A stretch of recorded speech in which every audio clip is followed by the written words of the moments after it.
What is going on, everybody? Happy Monday.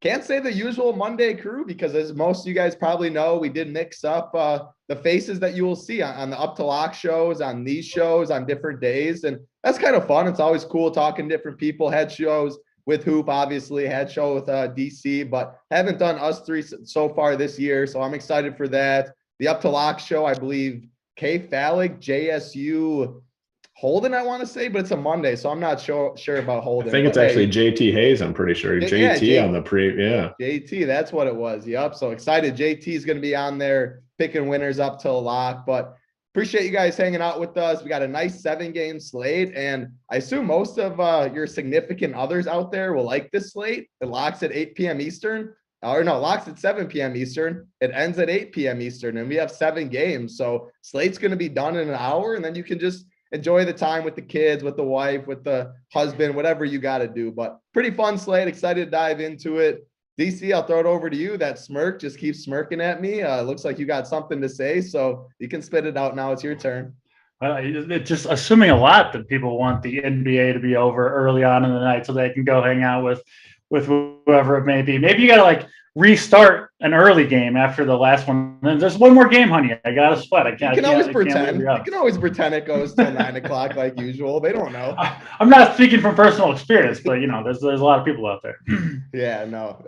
If Weiss will never know. If you pretend, just make sure that they're not gonna confirm that, but I doubt they will. Hoop, go over to you. I mean, you have it perfect. Right after this show, you're gonna be able to have a nice hot plate of dinner in front of you, get that done, dive into some winners, then the night's over early. So I take it you're pretty excited about tonight. Usually I would be, but Mondays are a little bit different for me because my wife actually works. So I have, the kids, so I, get them down to bed, and then I'm free to do whatever the hell I want. And I wouldn't mind a little late NBA action. So tonight is the one night where it is kind of hurtful that, we'll be all said and done by 10:45 Eastern. Maybe I'll get some decent sleep tonight. Who the hell knows? But DC, we brought up JT Hayes, and I didn't get any baseball videos of JT that we were promised on Friday. He said, remember that? He said he was going to post. He was playing in a baseball tournament. He was going to get us some pictures. Someone in the chat predicted the double dong. He brushed it off. I was a little bit disappointed that a little hurt, I guess we should say, that we didn't get those baseball videos of JT. Well, maybe the game didn't go his way. Maybe got sat down looking. The legendary 83-mile-per-hour fastballs that he's throwing. Maybe he wasn't ramped up to that first game of the season. So long baseball season for JT and hopefully for major leaguers as well. And we'll get a video at some point from JT. We'll make sure it happens. Yeah. Sure. Hopefully major leaguers is right. We'll see how all that goes. Yeah, come on, make it happen. It's got to be. I mean, they'll figure something out eventually. As long as the NBA playoffs are still going on by the time that they get this deal done. You don't want to have the after NBA playoffs with absolutely nothing going on. Man, that would be pretty brutal. Yeah, they're saying, what was the report today? That the owners are willing to cancel the first month of games. I saw. Would you figure where they make the least amount of money? Well, sure. There's that, but also the owners are saying that it's a hard deadline today because the players need a month of spring training, which I just don't buy that at all. I mean, modern day players are staying in shape. They're throwing, they're hitting. You don't need a freaking month, right, to get in baseball shape. And how much of that, you would know this answer with me, how much of that spring training is the regulars, the guys you see every single day pretty much? Do they come in 2 weeks into it? No, they would be there. Everyone would be there now. Yeah, but I meant I'm just saying on the field. I wasn't sure if it's they're doing, they do all their drills and stuff before they actually play games. And maybe that would have mattered 20, 30 plus years ago. But you got to assume most of these guys are kind of ready to go, right? They don't need to recondition themselves to, I don't know. It's not the NFL, and we'll see. It's until they actually reach a deal. Everything before that is just negotiating. Of course, they could agree to have a full slate of games if they agreed tomorrow and not today, right? It's not like some hard deadline. They're just all bullshitting until they can get the most their way that they can. So I'm still hopeful that we miss a small amount or none of the season, but obviously every day that passes, you get a little more worried. Yeah, I'm with you. I'm still hopeful. I still think we're going to get a season. Again, I haven't dug into it. We'll get a season for sure. But I think maybe miss a little time, which wouldn't be the worst, but we obviously want to see all the baseball. Got to love day baseball. I mean, that's one of my favorite parts of baseball is sweating them out during the games. But hey, as we see in chat, Richie Smalls says, looks like I'll be playing spreads tennis court if there is no baseball. Being there's always Madden streams. Yeah, I mean, we always say, not the Madden streams part, we always say one price at Run Pure Sports, though, NASCAR, the golf content. Man, we're going to get into some of these members never win, but golf might be RPS's best sport top to bottom. I mean, it is crazy week in and week out what goes on. Who, Snyder, AP with the great call, Big T, so many guys in the golf streets. So going to get to those winners. We have MMA, all these sports, tennis, as Richie Smalls is saying. So if baseball is delayed, there's always action in the DFS lobby and DraftKings and FanDuel, and we have content for it. Package, or we partnered with SaberSim, $150 per month if you want the Run Pure and SaberSim package. $170 is the usual. And then Keg's live show. I saw him hit the NASCAR winner live. I saw JJ hit it on Sunday. He posted the ticket, $40 a month. You get NASCAR, MMA, and he sweats that out. The bet side absolutely crushes. March Madness coming up. There's going to be a lot of bets. NBA, so make sure to check that out. And as always, do us a favor, hit that like button and hit that big red subscribe button right there, right below the thumbs up to the right a little bit. It's a big red one. You can get alerts when we go live. We appreciate if you hit the like and subscribe. But members never win. Let's talk about it. Like I said, for golf, AP got to start off with our man. The workbench play of the day absolutely ships it. I saw he was like 5% or something too. Straka. AP won $50,000 in PGA. Congrats to you, AP. AJG12991, $100,000 in PGA. Awesome hit to you. And then JN Gingery 912, the huge $275,000 win. And it was off like $140 or something like that. I mean, he pretty much had the stones. It looked like single bullet just ships all the big contests. I mean, that's like, as people are saying Discord, that's the dream of everybody. Awesome stuff, Gingery. Couldn't be more happy for you. And we're only going to point out the 3 members never wins right now, but there were so many more littered in Discord. Absolutely insane week. And it doesn't end this week, Coop. Talk to the people what we got the next couple of weeks. I think golf, pretty big tournaments with some pretty big players in the next coming week. So talk about that a bit. Yeah, this week, Arnold Palmer always draws a big crowd. Got a lot of the top guys. Pricing just came out for that. And then I think the players is next week, I want to say, and that's huge. That's where Big T won the Millie last week. So we'll have all our normal content. Then we're going to continue to do those showdown shows for round 2, 3, and 4. Round 2 and round 3 will continue to be free. Round 4 will be the premium show where you have to be a member to watch it. But we're going to continue to grow the golf product. It's been a phenomenal run. And like you said, it's definitely been one of our better sports. I mean, I think now like a team of 10 guys really focused in on PGA. We brought on Tambo, who was a great addition, very knowledgeable in the PGA DFS street. So great product, and we're going to continue to grow it. And it's part of the overall package, like we talked about. I mean, all the sports for one price. We're not charging when new sports start. We're keeping it even all throughout the year. Whatever sport's active, you have access to, and we continue to improve our team and product.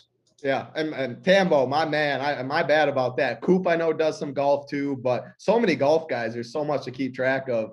Content's absolutely been fire. AP, our boy in chat, he's saying Straka. Yeah, I mean, hey, you can victory lap that one for a while, AP. The Showdown content, Ian says, Showdown content has been money. And the prize pools are good for Showdown. I'm always in there. Not always, almost every single day, though. Good prize pools for MME, single entry stuff. So make sure you check the Showdown playbooks on the Showdown site, all of our content. But I'll say we get into NBA. Again, hit that like button, hit that subscribe button for us, please. 7 games today, 2 games at 7 p.m. Eastern, 2 at 7:30 p.m. Eastern, 3 at 8 p.m. Eastern. And the big news we're waiting on is Fred VanVleet. Starts at 7:30 p.m. Eastern. The Raptors have been pretty good with getting the injury news out, so I'm kind of expecting to get that news before lock. Again, it always could pop up 30 minutes right before their tip, which is right at lock time. But I'm kind of assuming that. Maybe get that on the Up to Lock show, maybe get it early on this show, and we'll talk about it. But that's the big news on this slate. The first game of the night, Minnesota Timberwolves, Cleveland Cavaliers, 218.5 total. Minnesota is favored by 3. Go to the injury report on the Cleveland side. They got a lot of injury news. I mean, Darius Garland, Karis LeVert, and Rondo are all out. On the other side for the Timberwolves, they are healthy. DC, I'm going to go to you. Not only the Timberwolves fan, but you've been a Cavs fan most of the year too. So Yeah. 2 of your teams going at it today. Talk to the people what you like for DFS and how you see it going down. The Cavs have been good to me. I mean, if you've kind of followed this team for a lot of the year, playing the Cavs, point guard, lead point guard, especially when they've only got one guy, has been generally a pretty profitable way. We saw Garland kind of, emerge as a star. Rubio had plenty of good games. I mean, even in the game Rubio got hurt in, I think he put up a triple-double. Like a 65 piece or something. Yeah. I mean, they lost Sexton before that. Rondo came in, had some big games. LeVert could do it, but they're all out. They're down to like their sixth string point guard / playmaker, Brandon Goodwin rather. But he's in play too. Like he's priced up a little bit, 5,200 on DraftKings. What is his price on FanDuel? It's 5,300. So pretty much the same price. And I don't love the matchup necessarily against Patrick Beverley, and it's good on a team level, right? Minnesota plays fast, not great defense in general, but on an individual level, I don't love it for Goodwin. But I mentioned kind of the NBA tracking stats sometimes. If you look at those numbers, Goodwin looks like a play. I mean, you can sort by just the last game. Look at just passes made, right? Number of times a player passed to a teammate. Goodwin's number one. Like with 84 passes made, the next people on that list, Halliburton, Schroeder, James Harden, Kyle Lowry, LaMelo Ball, De'Aaron Fox. You look at passes received, Goodwin, also number one in the last game. Quite the names to be a part of. Goodwin. The people behind Goodwin, SGA, LaMelo Ball, De'Aaron Fox, Steph Curry, Schroeder, Irving, Fred VanVleet. So he's got the ball constantly. He's obviously not the player that those guys are, but when you have the ball that much, which you should tonight, they don't have those guys. You've got some upside there. So I do have interest in him. I wish he was a little cheaper. Looks like Cedi Osman is actually kind of like the backup playmaker. He's kind of fun at 4,400. Should get close to 30 minutes tonight, I think. So a couple plays you can go to on the Cavaliers. I don't think they're locks by any means.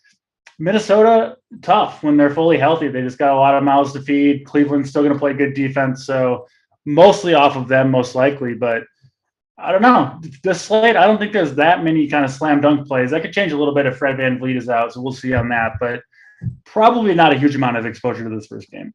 Yeah. So just going back to you based on the Timberwolves, it's hard to play them when they're fully healthy, but the prices have really come down from. They have, yeah. Edwards 7K, D-Russ 7.2. We know they have upside at the price. The seal or the floor is a lot lower than you want for that, or for the paying 7K, 7.2, can see them in the low 20s easily, and you wouldn't be surprised since they do have so many mouths. You still just going to avoid those prices on the Timberwolves side, or if you're making 20 or something, would you have maybe a roll of one max of them or something? D'Angelo Russell's the guy I'm looking at. I think he's got the highest upside, at least among the guards here. Beverly's fine, I think, at 5K. I'm not playing Anthony Edwards right now at the moment. I just doesn't produce ever. It's hard to play a guy who never puts up a good fantasy game. But Russell, 7,200 on DraftKings, I think would be the guy I'd be most likely to use. Yeah, it makes sense. The good one, man, the stats that you mentioned and the names that are surrounding. I mean, that's what we always talk about NBA DFS. Opportunity means the most. Like, if you have the ball in your hand all the time, getting the minutes. I don't care who the defender really is on the other side. I'm not guaranteeing a good game, but no, what I just said is it's just a fact. It's just something that happened. It's the exact same scenario that he had last game. So yeah, no, definitely deserves to be mentioned. Yeah, definitely like that call. Cedi Osman, yeah, he's the primary ball handler off the bench. Evan Mobley, I wouldn't mind 6'9". What are you looking in this game, Hoop? Is Minnesota more of a fade for you? Talk about the Cleveland side. Yeah, I mean, pretty much in lockstep with you guys. I mean, not a ton of interest in the Timberwolves. If I was going to play anyone, it would be D'Angelo Russell at 7.2. I just really can't make the case for playing anyone else. I mean, Anthony Edwards has not been good. So Russell would be the guy, not a building block guy by any means, but, if I'm playing 150, I'd have him in there. If I'm building a few teams and land in his range and, whatever, I'd be fine with it. Just nothing exciting on this side. On the Cavs side, I mean, Goodwin, yeah, matchup's not great against Beverly, but he's probably going to play like 38 minutes, 39 minutes. And there's enough things you can do on the basketball court to overcome a tough matchup, especially if you're going to play that many minutes, have the ball in your hand that often. I think it's just a really solid play at 5'2" and 5'3". on FanDuel. You know, definitely my favorite play in this game. The bigs I have some interest in, Mobley, Allen. I mean, they're priced similarly to like D'Angelo Russell, and I know, you know, we can move around positions quite a bit. So I'd probably prefer both these dudes over Russell. You know, Allen at 7'3", I think is very solid here. They'll need him against Cat, and then Mobley at 6'9", I think is a fine option too. So wouldn't play them together, but I think they're both individually fine options. And then I agree with the Chetty Osman at 4.4K, probably won't get much ownership.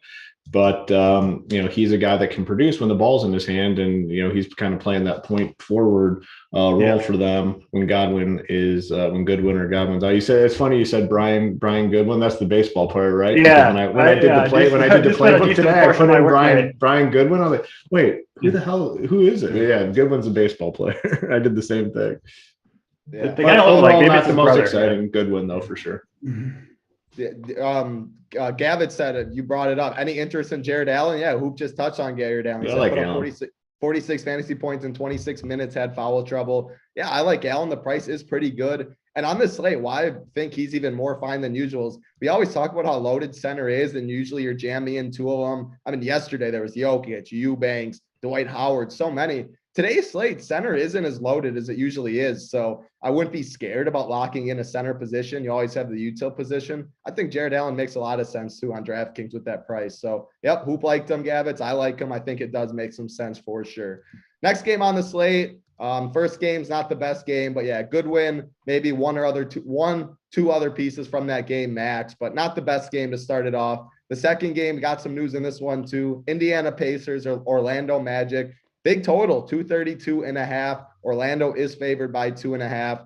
Going to the Indiana side on the injury report, Lance Stevenson doubtful, Malcolm Brogdon out, Miles Turner out. Go to the Orlando side, Mo Wagner out. Markelle Fultz is probable, so he's going to be back, it looks like, today. Yeah, going to this game, I mean, first thing, Malcolm Brogdon out. My boy Tyrese Halliburton, he's always going to be in play. He's 8.6K. People are going to think it's an overspend. Obviously, I don't think it's an overspend. DC's talking about some of the stats with Goodwin, and Halliburton was in there. Halliburton's a complete stud. The minutes are there. The peripherals are there. I think 8.6K is a good price tag. Have a lot of interest. Buddy Hield, 7K. You might think that's a little bit of overspend. I still think that's a little too cheap, and I like the upside there. Going to the Orlando side, Mo Bamba, 4.7. Wendell Carter, 7.4. Maybe Cole Anthony, 6.8. Hoop, I'll go to you. I like this game. I think there's options on both sides. Talk about it. Yeah, it's a good game for DFS. I mean, a big total, 232. Close spread, 2.5 point spread, 2 point spread. That's kind of what we want for DFS. And we have some injury stuff here too. And yeah, the guys on the Pacers, I mean, definitely Halliburton one, just so safe. I mean, it's just hard to imagine a scenario where he gets like under 40 fantasy points in this spot. Like they're going to play him and Buddy as much as they can possibly handle in this game. They're kind of lacking guards a little bit. So I like Halliburton one. I like Buddy a ton. I mean, Halliburton, I think, will get more ownership. So I think Buddy's a really good tournament play at 7K. We'll scare people away. Been so good. And the key thing here is like they're going to play these guys the minutes. I mean, look at his minutes since coming over. 40, 40, 37, 40, 43, 38. So he's going to play a ton of minutes, shoot the ball a ton. He's been way more active with his peripherals since the trade as well. I mean, 9 rebounds, 8 rebounds, 2, 5, 7, 6, and then the assist 8, 1, 4, 7, 5, 4 for Buddy. Like he's doing a lot, and he's going to have to do even more tonight. So I really like Buddy. I really like Halliburton. Probably avoid the big situation for the Pacers, but on the Magic, I think my favorite's probably Wendell Carter Jr. The one thing on the slate that I will point out is the guard position. It's pretty loaded. There's a lot of point guards. There's a lot of shooting guards. I do like Cole Anthony. I do like Suggs, but they probably fall down the list a little bit because of how loaded the positions are. So I'd be focused more on like Wendell Carter, maybe Franz Wagner a little bit. But my favorite plays in this game by far are those Pacers guys, Halliburton, Hield. I think they're both phenomenal options tonight. Yeah, I'll only add in another name too on that same team. O'Shea Brissett, 5.9K. He's a small forward and power forward eligible. So he's not a guard like you said, who 5'9", again, that might seem like a little bit, but man, the last 3 games, 37, 39, 33. minutes, 33, 37, 29. And I mean, we've been talking about it like 2 months ago. I was saying, why isn't this guy in the rotation? We played him a lot last year. The guy's a good fantasy point per minute producer. He's active. Tyrese Halliburton's always looking for people. I think Brissett at 5'9" is going to go very overlooked, and he has the upside there too. So, man, 232.5 total. This game definitely is interesting to me. DC, what pieces do you like on both sides? Yeah, you gotta like Halliburton and Buddy. I mean, we talked about it when the trade happened. These guys were going to take off. As long as Malcolm Brogdon was out of the lineup. He comes back, he slows him down maybe a little bit, but their minutes didn't go anywhere. Brogdon out here, Stevenson out, I think helps a little bit too, because when he comes on the court, he's a guy who kind of takes over the basketball a little bit. So it's going to be, as long as he's on the court, it's going to be the Halliburton show out there. I don't think the Magic defense, Cole Anthony and, Mo Bamba protecting the rim. I think Halliburton should kind of, he's the best player on the court out there tonight, in my opinion, and I think he'll show it. So give me that guy at 8,600. He should kind of dominate this game. Running mate, Buddy Hield, I don't mind that. And if you look at, O'Shea Brissett, when he's done well, when like Halliburton, Brissett, Hield, they've kind of all gone off together when they've gotten a chance. The kind of the three key pieces, in my opinion. Brissett a little bit riskier, but I mean, he's showing 40 plus fantasy point upside, right? At 5,900. So you can't ignore that either. Even a guy like Jalen Smith, I mean, look what he's doing, 26, 29 minutes in each of the last two at 30 fantasy points. He's 4,900. I don't think I'd necessarily play Jalen Smith with Brissett, but I do think you'll see at least one Pacers big man play well. So Halliburton, Hield, my favorites, but Brissett, I think, in play as well. And yeah, team I want to target tonight for sure. Mute, rookie mistake. If there was a game to fully stack on this one, on the slate, I really think it would be this one, since the prices are pretty good on both sides. Like Franz Wagner, we hardly talked about him, 5'7". You said Jalen Smith, 4'9". Like, I don't think these guys get ownership, and we know where the minutes are going to go for both these teams. So yeah, I think this is a really interesting game stack. You can fit a lot of pieces in, high total, close spread. We always talk about if you bank the OT, you don't need a game stack in NBA. It's not like baseball where you have to fully correlate League of Legends, hockey with the line, stuff like that. But the advantage is, it goes under owned almost all the time. People don't jam in 5 pieces in the same game. But when you do bank that OT too, you just have such an edge on the field. So even without OT, I think the prices, knowing where the minutes are go, I think this game is very appealing for sure. Before we get in the next game, 372 watching, 113 likes. Hit the like button for us, please. And again, that big red subscribe button right there, bottom right next to the thumbs up button. Hit that as well. We appreciate it. You'll get alerted when we go live every time. Next game on the slate, the big news, Toronto Raptors, Brooklyn Nets, 217.5 total. Toronto is favored by 4. On the Toronto side, Fred VanVleet is questionable. OG Anunoby is out. So big news on the Toronto side. As far as the Brooklyn side, KD is still out. It's a home game, so Kyrie Irving is out. Who knows for how much longer, though? I assume that's going to change pretty soon. Ben Simmons, Joe Harris are out as well. This Fred VanVleet news is the biggest news on the slate, really.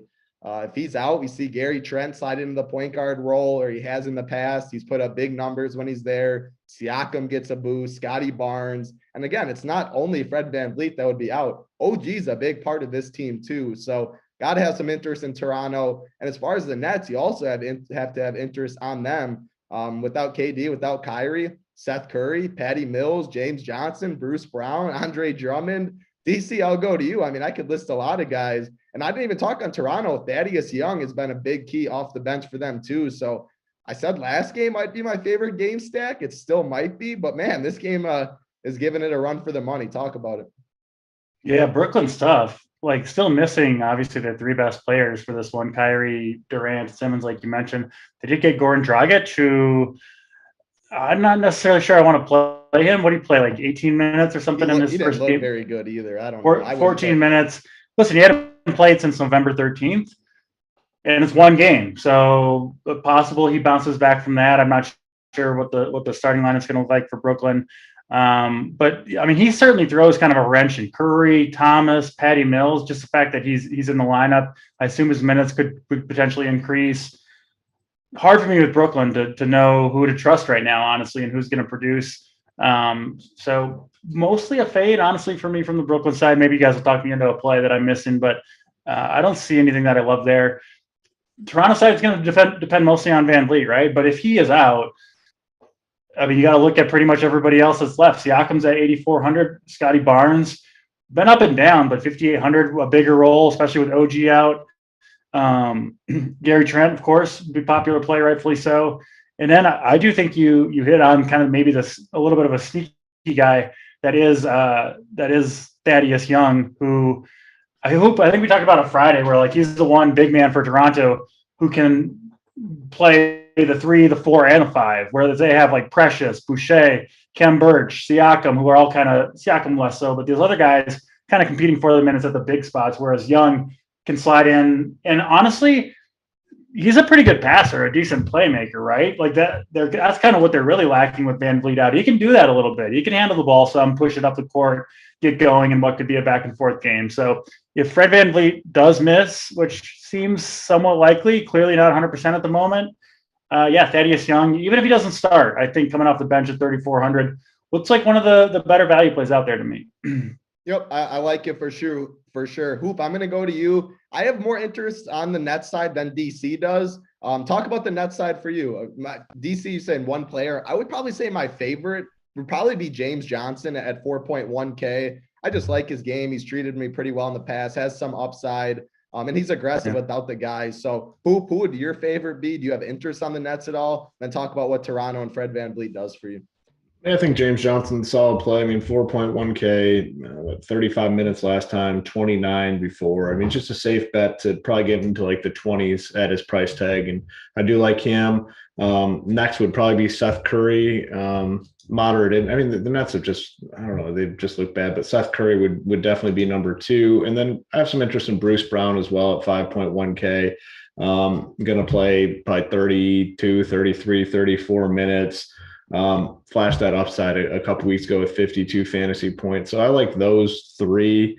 James Johnson would definitely be my favorite. And then on the Raptors, like I said, it all depends what happens with Van Fleet. 7:30 Eastern game, and the Raptors have been good with the news, so I anticipate we do get this before the slate locks, and that kind of determines what happens here. Like if he's out, Siakam at 8.4, I think is one of the better plays on the slate. We talked about Thaddeus on Friday. I'd be fine going right back to him. Super cheap, probably plays, if Van Fleet's out 24-ish minutes, and he can produce in limited time, so I'd like him. And then obviously Trent and Barnes would also get a boost as well. Those guys are all kind of like Trent's the one that's most, I think, dependent on what happens with Van Fleet. Like if Van Fleet's in, I wouldn't play Trent, but if Van Fleet's in, like I think I would still play like Siakam, Barnes, and Thaddeus, but Trent's the one for me that is contingent. Obviously, they all get a huge boost if he's out, but I'd still play those other guys if Van Fleet was in. But like I said, we're going to get the news here, and this is honestly a game where I could see myself playing like 2 or 3 pieces, or all the way up to 7 and 8, depending on what happens with Van Fleet. So again, I mean, it's actually a pretty solid DFS slate. We have a lot of options, like in almost all these games. There's like appealing DFS options, which is fun for fantasy.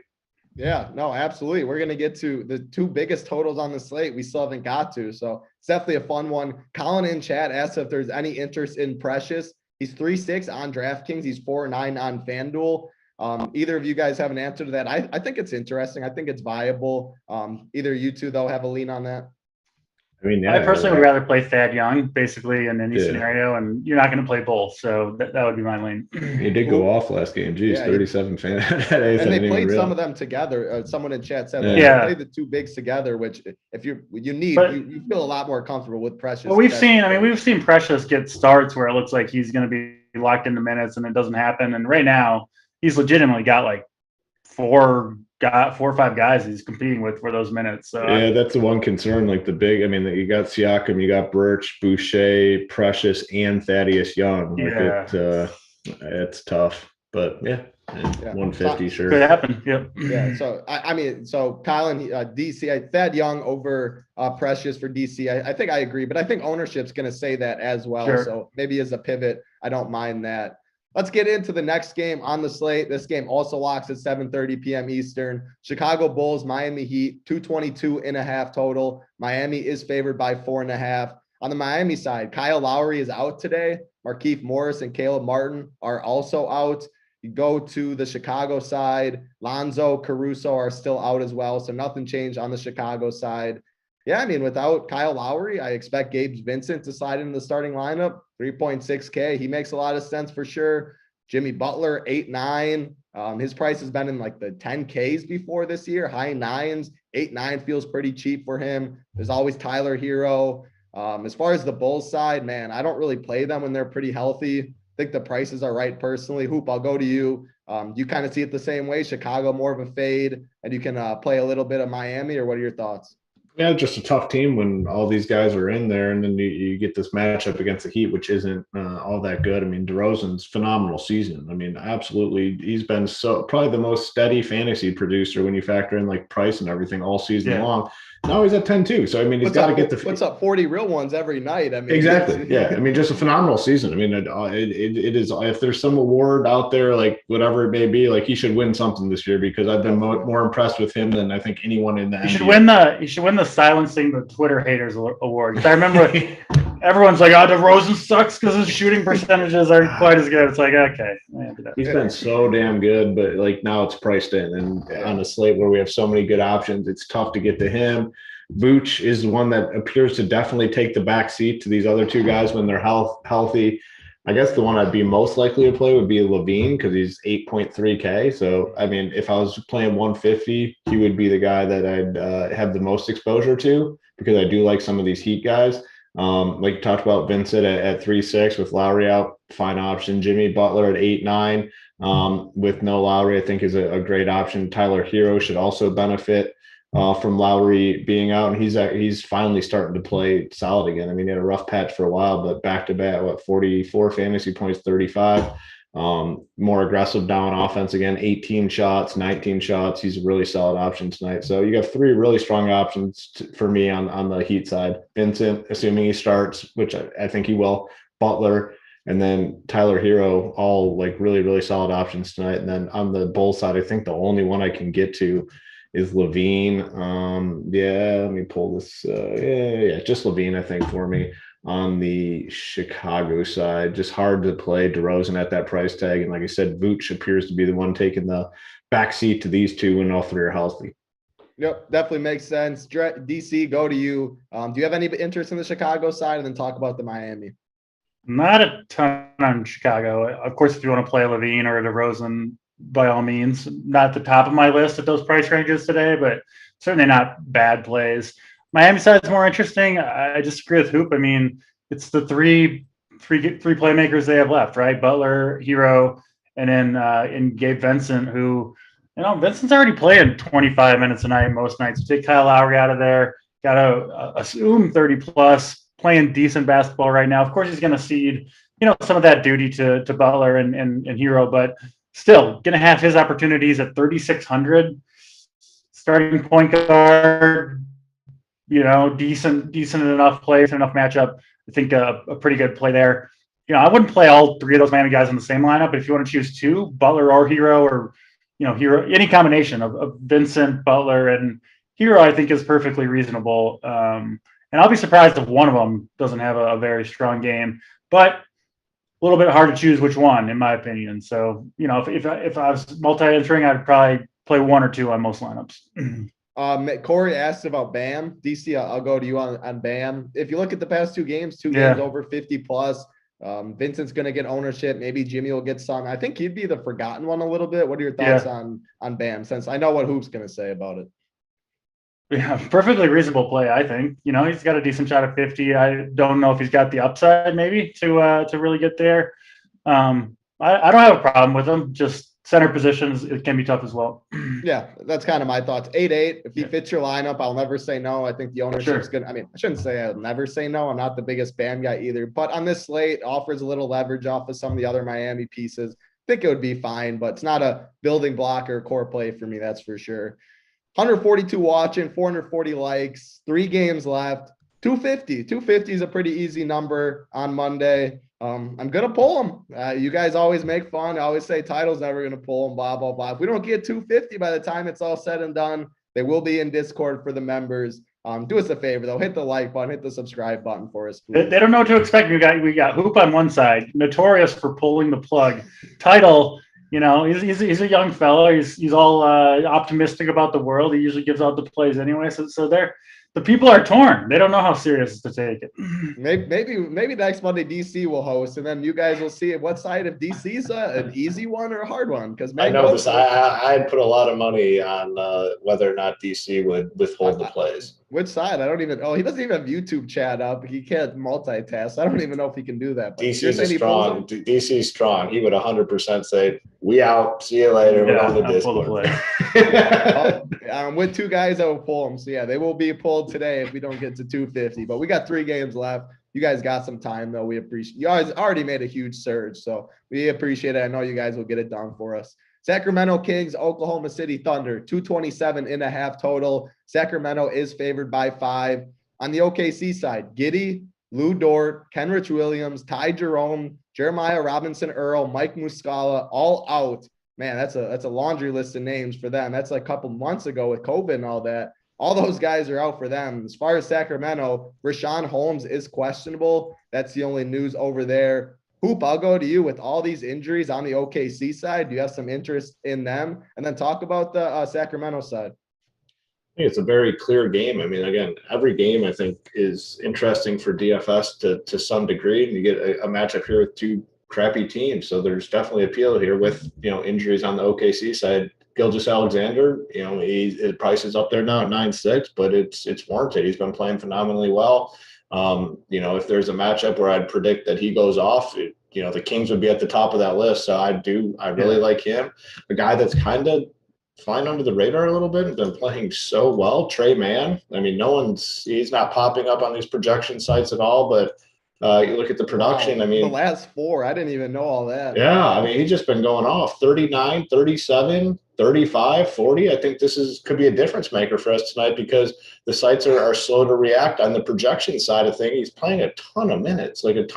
And, if by chance, like SGA has a down game, Trey Mann could just go off here. I mean, he's been going off for 4 straight games, and I'm willing to bet he's not all that highly owned. So I love Trey Mann, but that's probably the extent for me on the OKC side. I played this Aaron Wiggins guy last week, and dude's a disaster out there. I mean, just sucks. Plays a lot of minutes, but literally he must be one of those exercise guys that just like goes up and down the court and stands in the corner because he like just never does. You look at this.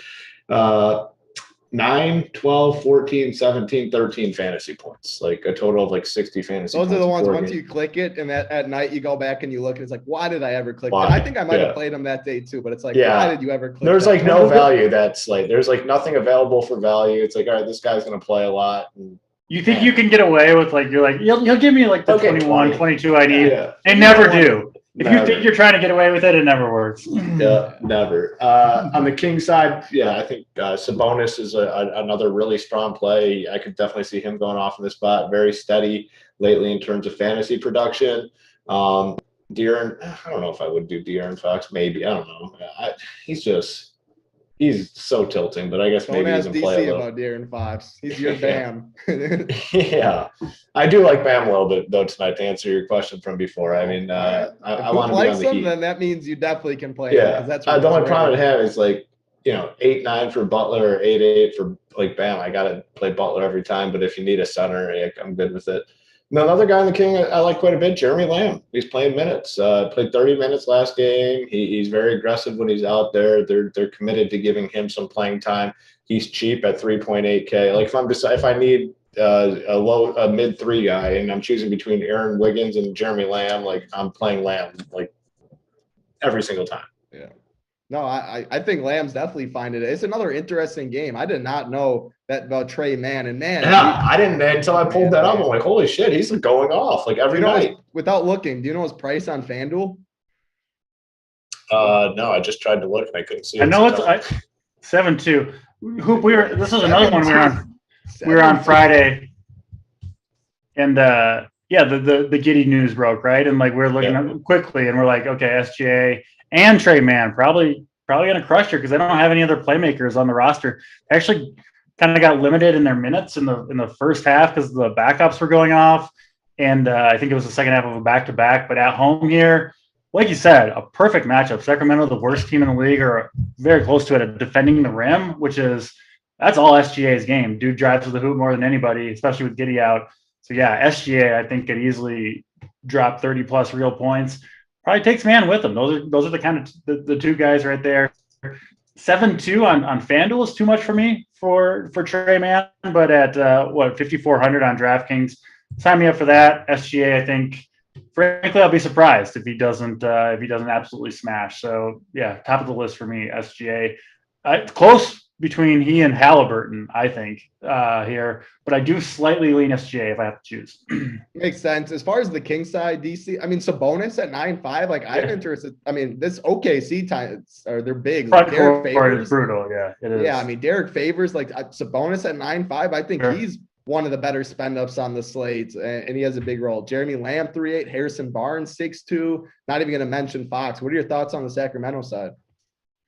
Yeah, Sabonis would be the guy. I think they're going to play through him. But yeah, I mean, I you know me and Fox, and I'm not going to play Fox over SGA or Halliburton. Yeah. So that's easy enough. But yeah, Sabonis would be the guy that I'd be most likely to play. Yeah, I always talk about on like these 7, 10, 11 game slates. I always like in GPPs pairing like a star from each side of the same game. It limits on your player pool so much, but an SGA and Sabonis, like I think that's a really, really tasty, and there's enough value on the slate to make it work. So yeah, Sabonis, SGA, I think those two are definitely good. Trey Mann, you learn something new every day. I follow DFS, NBA, watch a lot of the games, and I did not know what he was doing. So shout out to Trey Mann.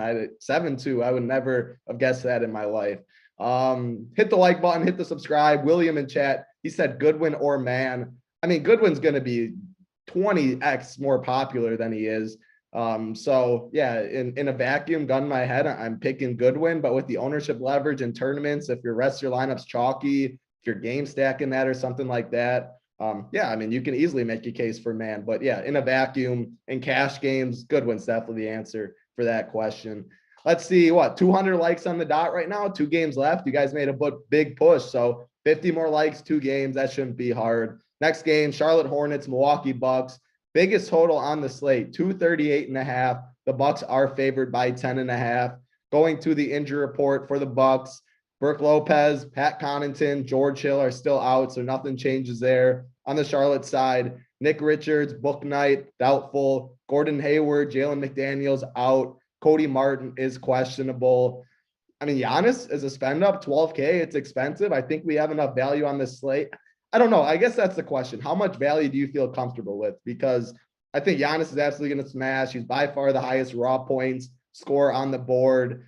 Bobby Portis, 6'9". That's another price. That's like, man, but he is playing really good basketball. There's Drew, there's Middleton, there's Bridges on the Charlotte side. He'd be my favorite. Miles Bridges, 7.5K.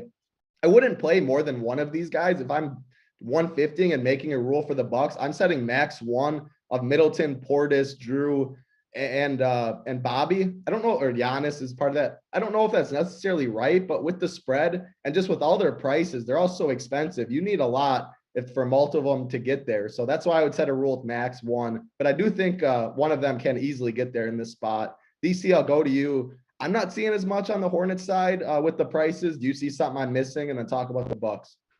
Yeah, I mean, Hornets still thin, right? Missing Book Knight here. If Cody Martin's out, that opens more minutes. This is a team that plays the tightest rotation, or one of the tightest, maybe outside Toronto anyway. So, the minutes are going to be there pretty much for the most part for Charlotte. So I like them from that perspective. But in Milwaukee, pretty much a fully healthy Bucks team. I'm worried about a blowout. Too. What's that? I think the prices too are kind of caught. Like, I think they're right. I just don't see like a huge value anywhere really in this game. So when I see that, my initial reaction is just to kind of fade the whole thing, especially when there's this game, in my opinion, is the most likely to blow out on the entire slate. And then, if you're playing Giannis, you need Giannis most likely to get kind of the full run. If that's the case, there's probably going to be some Charlotte guys that have really strong games too, but I don't really want to play any of those guys. But, they're going to get the full run too if Giannis does. So I would maybe want to grab a couple pieces from this game. It's got a 238 total, right? So that's obviously the possibilities there. But I do think more people will go to this game than they should because of the high total. Maybe. We'll see. So personally, mostly a fade. But yeah, Giannis would be the guy that would be most likely to play for Milwaukee. It's just hard to get there because some of these guard plays that we're talking about, Gilgeous-Alexander and Halliburton, they don't leave much room to pay up at forward. So that's kind of how I see the slate. So I doubt I'll get there myself. But you want to play Giannis in a 240 total, I get that. So, I wouldn't talk anyone off it, but it's probably not for me tonight. Yeah, I think he's a little easier play on FanDuel where he's 11.5 instead of 12K. And the pricing we always talk about on I guess Trey Mann 7.2. I guess some of these prices FanDuel bumps way up, but usually it's easier to jam in the studs. But hey, if that means Giannis is a little overlooked on DraftKings and a 240 total, I think he will be. Yeah, can never say no to that for sure. Hoop, I'll go to you. Talk about this game, and then Uptown mentioned LaMelo's had a couple huge games against Milwaukee this year, like big boy games. No one's really going to play him. Do you have interest there? And then what do you like in this game? Yeah, I mean, it's probably like my least favorite game on the slate. I mean, which is kind of weird to say because it's a 240 total. But it's hard to get to some of these pieces on the Hornets side. Like I just nothing stands out to me. Like, yes, they might all play a lot of minutes, but like you're paying premium price tags for everyone here, a blowout game, like on the road against one of the best teams in the NBA. Like I'm not seeing it. Like I'm fine just being off the Hornets. Like if LaMelo goes off and beats me, I'll, move on to tomorrow's slate. Like I don't give a shit. Like, so no interest here. And then on the Bucks side, it's probably just Giannis for me. If I was doing 150, I mean, I would keep, Drew in there. I'd keep Middleton in there. Play them without Giannis in case he has a down game and they go off. I don't know. I'm just not excited about this one. It's going to be Giannis. You hit it best. Like he's much easier to play on FanDuel than on DraftKings. He's going to be much higher owned on FanDuel than on DraftKings. I mean, he's 12K. He's the clear spend up. If you're going to spend all the way up, there's not much competition in this price range. A lot of people won't do it because they're going to look at it and say, okay, I can play Giannis and 6K guy, or I can play, Ja Morant and SGA. Most people will play like Ja Morant and SGA than, Giannis and a middle guy. So lower ownership on DK, but still will be owned. Obviously, he's the biggest, name on the slate, but easier to play on FanDuel. Really the only piece I have substantial interest in here. Yeah, I mean, it makes sense. That was the sixth game we talked about on the slate. Besides the first game, the Timberwolves and Cavs, which we had a little interest in. Like, we've liked all the other games we've talked about, pretty close spreads. The totals weren't too bad. So, yeah, I mean, you can't play every single game. I think this would be one of the fades if I had to just fully fade a game. I think fading this game's not wrong, but if you want to one-off one of the Bucks studs or something, I definitely won't say no to that. What do we got? 222. We get 222 likes, 500 watching. People in chat, Colin saying the title poll is looking real possible. Babosky, don't test title in those likes. 25 likes. I don't think you guys are going to test me, but hey, one game left, 25 likes, and then hit that subscribe button while you're at it down there. Next game, the last game on the slate, the San Antonio Spurs, the Memphis Grizzlies, 237.5 total. So second behind the Bucks, right behind it. Memphis is favored by 8.5. On the Memphis side, Dillon Brooks, Conchar, Brandon Clark. No, Conchar, Dillon Brooks out. Brandon Clark is questionable. Go to the Spurs side. Doug McDermott questionable. Romeo Langford is questionable. This game's kind of like the last game for me. 8.5 spread, the second biggest on the slate. I think most guys are priced fine, but like Ja Morant 9.7, DeJounte even at 10.6, so I don't think people will play. You can always play him. Desmond Bane 6.1. Slow-mo 3.8 maybe. I doubt I go to slow-mo. Jakob Poeltl, my man, is playing good ball. He's expensive at 7.3 though. None of these guys are just like falling into my lineups, but I don't think they're bad plays. So how are you going to approach this game? Because it's kind of interesting. Yeah, mostly with you. I mean, it's another massive total, but like from a price perspective, like nothing stands out. Yes, I love DeJounte Murray. Yes, I like Ja Morant. I think they're both phenomenal plays. I'll be playing those guys for sure. But after that, it gets kind of tough. Like I do like Bane at 6.1. I think he's a fine play. Steven Adams has been playing a little bit better, flashing some upside. He had a stretch of 3 40-point games and kind of came down for 2, then popped up with like a 50 fantasy point game. So I'd keep him in my player pool tonight. On the Spurs side, like I said, I like DeJounte Murray. Obviously, phenomenal season. He is expensive though at 10-6. Lonnie Walker, I think, is fine. Like if McDermott sits, like all these secondary pieces will get a little boost, but you're not getting like a good price tag really on anybody here on the Spurs side. They're all priced very appropriately. It's just hard. Like Devin Vassell at 5'7", Keldon Johnson at 5'9". Like those just aren't great price tags. Lonnie Walker has been pretty steady, mid 20s up to like 30 fantasy points. He'll play. The minutes have kind of been all over the place, anywhere from 24 to 30 some minutes. So you just don't know what you're getting, some uncertainty there. And they do have a lot of other pieces. So I don't know. I'm just not overly excited about this one again. And it's a 240 total, which is a little bit weird. But I mean, the main guys, I think, are where I'll be focusing, DeJounte and Ja. But that's like everyone else when they look at this game. Yeah, I mean, this slate is really, really interesting. I think it's a really good slate. There's so many games and you can pick players in almost every single one of them. DC, help hoop an eye out. I mean, it's a fine game. I think the prices all seem about right, but wouldn't be surprised to see some big scores in this game. What do you like? Yeah, I think I'm with you guys for the most part. I probably won't have much exposure to this game, but I think if I was going to, it would be multiple pieces on one lineup, because I think this game will be lower round in general. But listen, I mean, John and DeJounte could go back and forth and outscore Halliburton and Shea, right? That's kind of what you need. That happens a decent percentage of the time. You get them lower owned. So as a kind of contrarian play, I don't mind that. Jakob Poeltl, this dude played 53 minutes on Friday in that double overtime game. Like, you've seen the Jakob Poeltl play. He's like gasping for breath, like 6 minutes into the first quarter sometimes. So wait, he played 41, right?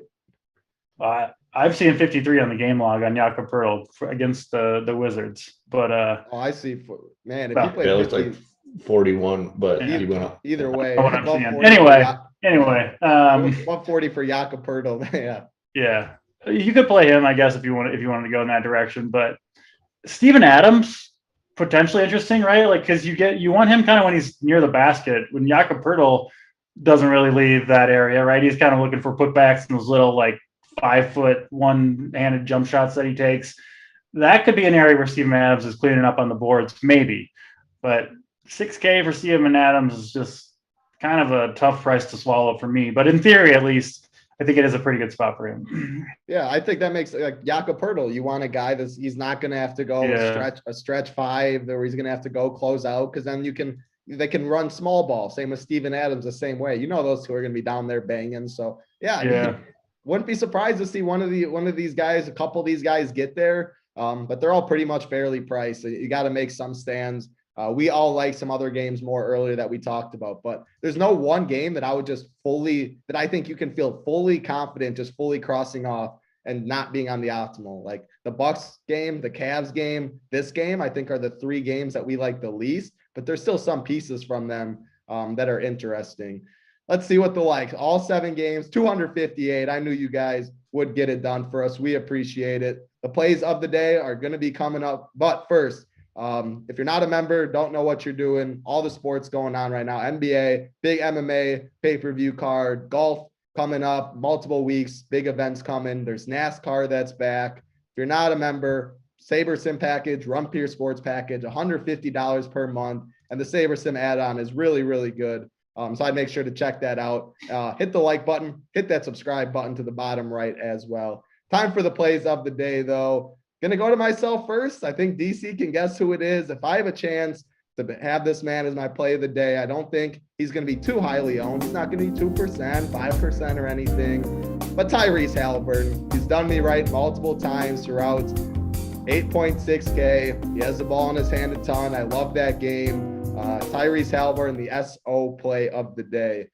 Hoop, I'll go over to you, the Rich Parents play of the day. Who do you got for us? Yeah, it's tough because there's a lot of good plays on the slate. That's why you just have a favorite player like me, and then once he's in a good spot, you can just spam him. Yeah, you know what? I'm gonna go with his playing partner here, Buddy Hield. I think Buddy has a big game. 7K price tag, I think, should keep the ownership in check, but man, he's playing a ton of minutes right now. And like I said, the peripherals have picked up as well. And he's gonna be shooting a ton. So give me Buddy Hield, Rich Parents play of the day. I love it. Last time I went Tyrese, DC went Buddy Hield, and I think they both have pretty good games, and they correlate well together. We always talk about it. Tyrese is always looking for his man Buddy. Get that assist, you hit that 3-pointer, get that nice little 4.75 in one shot. DC, the mom's basement play of the day. Cap it out for us. Yeah, I'll go to OKC. Came through on Friday for us, and maybe going to go a little bit lower on. I will specify DraftKings only, but Trey Mann for the Thunder going to be out there. I think big minutes, big usage, perfect matchup against the Kings. Going to back up, get some backup minutes at the point behind SJ and be involved the whole game. So Trey Mann, 5,400. And if you want to get real weird, you can play him on FanDuel at 7,200, but much stronger play on DK, obviously. Yeah, I like it. Trey Mann, I mean, learn something new every day, as we said. I did not know all of that. Trey Mann, very, very interesting. Not sure why my face is all the way to the left now. It might be messed up a little bit, but the show is over. That was all 7 games. Again, if you need to go back and you watch this, you came in a little late, you got to pick it up from the start. Mangone's not on the show, so 1.5x speed will do you just fine. Should be able to get through relatively quickly. Got the Up to Lock show. It was JT Hayes. Always love hearing JT Hayes' takes. JSU, K Falik. And we'll probably get the Fred Van Vliet news is going to come. It's going to be on the Up to Lock show, whether it's at 7 p.m. Eastern, whether it's at 6:30 p.m. Eastern. We'll be in Discord as always. Playbook's already up, AP, Cast Chart, Core Plays. If you're not a member, head over to Run Peer Sports. Check it out. Get the SaberSim package for $150 a month. Appreciate you guys all hanging out with us. You guys always make it fun in chat. Appreciate all the likes, the subscribes you guys hit. Let's run Peer to the top of the leaderboards. Let's stay hot from golf last night. And let's have some fun. That's going to do it for us, though. For DC, for Hoop, Simon Behind the Sticks, I'm Titletown. Good luck, everybody.